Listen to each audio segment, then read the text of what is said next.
जानिए क्यों नहीं होती भगवान ब्रह्मा की पूजा। नमस्कार दोस्तों, आज के अपने इस लेख के जरिए हम आपको बताने जा रहे हैं पौराणिक कथा कि क्यों हम लोग ब्रह्मदेव की पूजा नहीं करते और पूरे विश्व में पुष्कर में ही उनका एकमात्र मंदिर क्यों है। हिंदू समाज में ब्रह्मदेव की पूजा करना आखिर क्यों वर्जित है। जाने इससे संबंधित पूरी पौराणिक कथा विस्तार पूर्वक। ब्रह्मदेव की पूजा न होने और एकमात्र पुष्कर में ही ब्रह्मदेव का मंदिर होने का कारण। हिंदू धर्म में त्रिमूर्ति ब्रह्मा, विष्णु और महेश में से भगवान ब्रह्मा पहले देवता हैं और ब्रह्मांड का निर्माता हैं। भगवान विष्णु और शिव की पूजा की जाती है और कई मंदिर विष्णु और शिव को समर्पित हैं, लेकिन ब्रह्मदेव को नहीं पूजा जाता है। पूरे भारत में उनका एकमात्र मंदिर है जो पुष्कर में है, जो राजस्थान में लगता है। इस लेख में आप जानेंगे ब्रह्मदेव के पूजा न होने का कारण क्या है और पूरे विश्व में पुष्कर में ही उनका एकमात्र मंदिर होने से जुड़ी पौराणिक कथा। कौन है ब्रह्मदेव? ब्रह्मदेव हिंदू धर्म के 3 प्रमुख देवताओं ब्रह्मा, विष्णु, महेश में से एक हैं, जिन्हें सृष्टि का रचयिता और वेद ज्ञान का प्रचारक के रूप में भी जाना जाता है। उनके 3 चेहरे और 4 भुजाएं हैं और प्रत्येक भुजाओं में एक एक वेद है। आप ऐसा कह सकते हैं कि संसार के प्रत्येक जीव का निर्माण ब्रह्मा जी ने ही किया है। ब्रह्मदेव की संपत्ति जल में उत्पन्न कमल पर हुई है। कौन करते हैं ब्रह्मदेव की आराधना? ब्रह्मदेव की आराधना पूरे विश्व के बहुत ही कम संप्रदाय करते हैं, जैसे कि माध्व संप्रदाय के आदि आचार्य भगवान ब्रह्म ही माने जाते हैं और इसी कारण उडुपी आदि मुख्य मध्य पीठों में इनकी पूजा आराधना की करने की परंपरा है। यही नहीं, यदि देवता या असुर भी मनचाहा फल प्राप्त करना चाहते हैं तो सबसे ज़्यादा इन्हीं की आराधना और तपस्या करते हैं। जाने ब्रह्मदेव द्वारा पुष्कर को ही यज्ञ करने के लिए चुनने से जुड़ी कथा।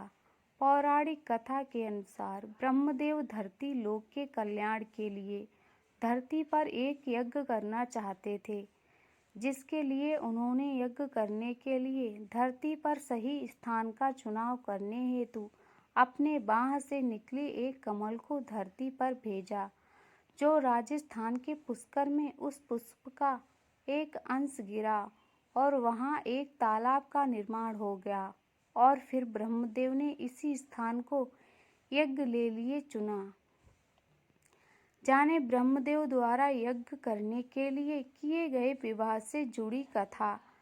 पौराणिक कथा के अनुसार ब्रह्मदेव पुष्कर के उसी स्थान पर यज्ञ करने पहुँचे और अन्य सभी देवी देवता भी। अब आवश्यकता थी एक स्त्री की जो यज्ञ को पूर्ण विधि विधान के साथ संपन्न करा सके, जिसके लिए उनकी पत्नी देवी सावित्री को चुना गया था, लेकिन इसके लिए वो उचित समय और मुहूर्त में नहीं पहुंच पाई।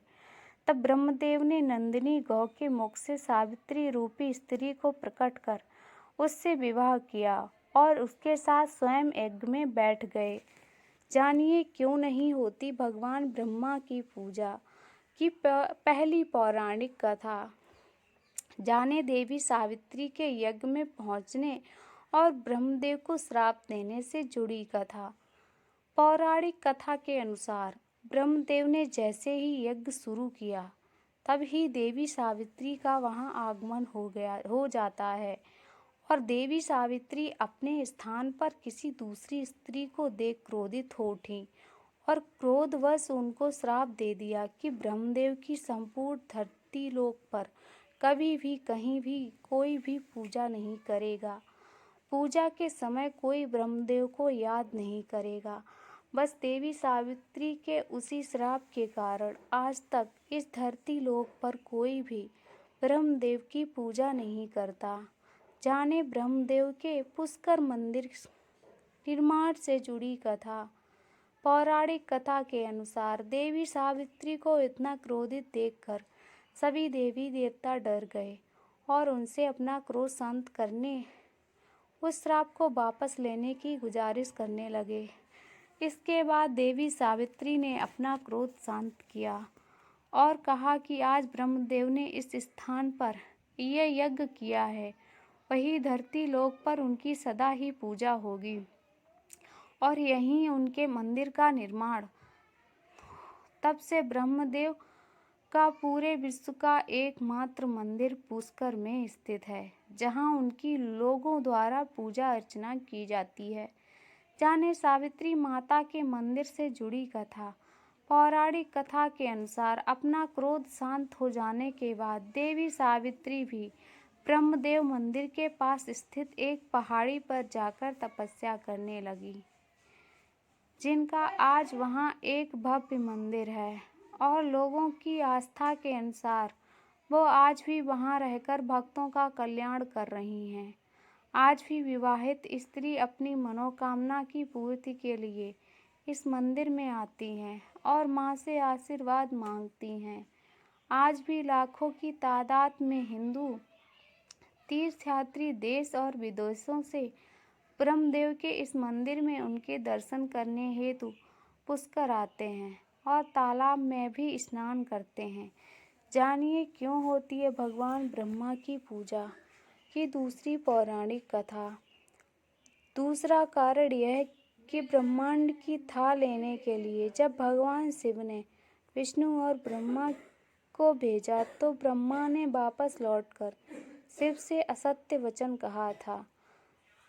जानिए क्यों नहीं होती ब्रह्मदेव की पूजा की तीसरी पौराणिक कथा।